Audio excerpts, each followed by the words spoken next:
नमस्कार, आप देख रहे हैं आप अभी तक न्यूज़। आज हम बात करेंगे रिश्तों की। रिश्ते जो तार तार होते जा रहे हैं, रिश्ते जिसमें शर्म लिहाज, प्यार मोहब्बत, आंखों की शर्म या रिश्तों की शर्म सब खत्म हो गई है। सबसे बड़ा मामला गाजियाबाद के लोनी क्षेत्र के बलराम नगर में देखने को मिला है, जहां माँ बाप एक भगवान का रूप होते हैं, वहीं एक कलयुगी बेटे के द्वारा अपने माता पिता की हत्या कर दी है। ये सूचना हत्यारे बेटे ने खुद लोनी पुलिस को दी थी। जहां तक बात की जाए इस कलयुगी बेटे की, इसने पूरी साजिश के तहत अपने माता पिता की हत्या की थी। दरअसल मामला लोनी बॉर्डर थाना क्षेत्र के बलराम नगर इलाके का है, जहां एक रवि ढाका नाम के युवक ने अपने माता पिता की हत्या कर दी। हत्या का खुलासा लोनी बॉर्डर पुलिस ने 2 दिन पूर्व किया था। हत्या के कारण रवि ढाका ने बताया उसकी बिना मर्जी से शादी कर दी थी, जिसके लेके उसके माँ बाप खुश नहीं थे। इस बात को लेके रवि ढाका के घर में कलेश रहता था और उसे जमीन से भी बेदखल किए जाने की बात चल रही थी। 11 जून को एक सूचना मिली थी शाम को कि एक बुजुर्ग दंपति जिनकी उम्र 70 और 63 वर्षीय थे दोनों, इसमें जो पुरुष थे उनका नाम सुरेंद्र सिंह ढाका था और उनकी पत्नी श्रीमती संतोष ढाका, इन दोनों की डेड बॉडी इनके घर में बलराम नगर डी ब्लॉक में ग्राउंड फ्लोर पे और फर्स्ट फ्लोर पे दोनों की बॉडी मिली थी। तो इसमें तत्काल कई टीमें हमारी काम करने लगी थी, हमारी फील्ड यूनिट भी इसमें फ़ौरन आई थी। तो इसमें बहुत अच्छा काम किया है हमारे क्षेत्राधिकारी लोनी और SHO लोनी बॉर्डर ने, और बहुत ही कम समय में इस घटना का सफल अनावरण किया। इसमें पूरा मामला ये निकला कि जो इनका बेटा है रवि ढाका, उसने ही ये कृत्य किया था और उसने प्रॉपर्टी के लालच में एवं अन्य कारणों के कारण अपने बुजुर्ग माता पिता का गला घोंटकर उनको मार दिया था और फिर वहाँ से अपना नॉर्मल ये रूटीन पे निकल गया।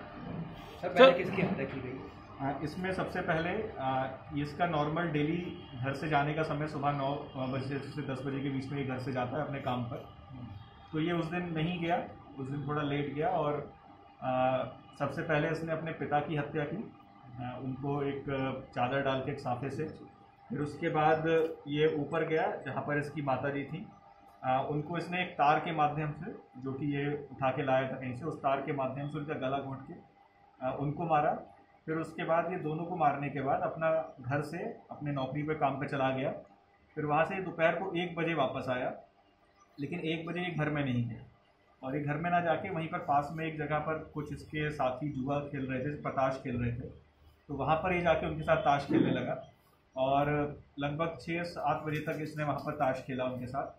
और किसी भी इसका उद्देश्य ये था कि ये सोच रहा था कि कोई ना कोई घर पर आएगा तो वो सूचना देगा और सबको ऐसा ही लगेगा कि मैं मौके पर नहीं हूँ, तो इसने घटना नहीं की। और इसके अलावा इसने जानबूझ के घटना स्थल पर सामान फैलाया था, जिससे ऐसा प्रतीत हो कि घटना लूट के उद्देश्य से हुई है, लेकिन कोई भी कीमती सामान वहाँ से नहीं गया था। फिर उसके बाद इसको जब पकड़ के इसके बारे में हमें सूचना मिली और चीज़ें जब इससे पूछताछ की डिटेल में, तो इसने सभी बातें इसने कबूल की कि इसने किस तरह से पूरी चीज़ें की थी और किस तरह से इसने अपने बुजुर्ग माता पिता की हत्या। सर हत्या का प्लान कितने दिन पहले बनाया था? इसने कब से इसने कहा कि हत्या करनी हो, तो कब से प्लान थी?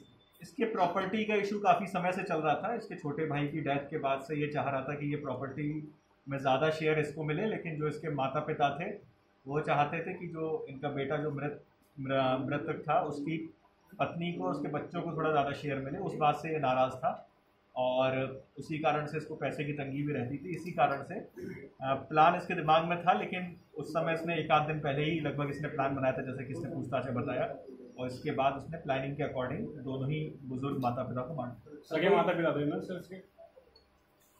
ये क्या क्वेश्चन? गौरतलब यह है कि रवि ढाका का एक भाई गौरव ढाका, जिसकी लगभग 6 वर्ष पहले मौत हो गई थी, उसकी पत्नी और बच्चे भी उसी मकान में रहते थे और उसके माँ बाप का रुझान उन बच्चों की तरफ ज़्यादा था, जिससे लेके वो ज़्यादा किलसता था रवि ढाका।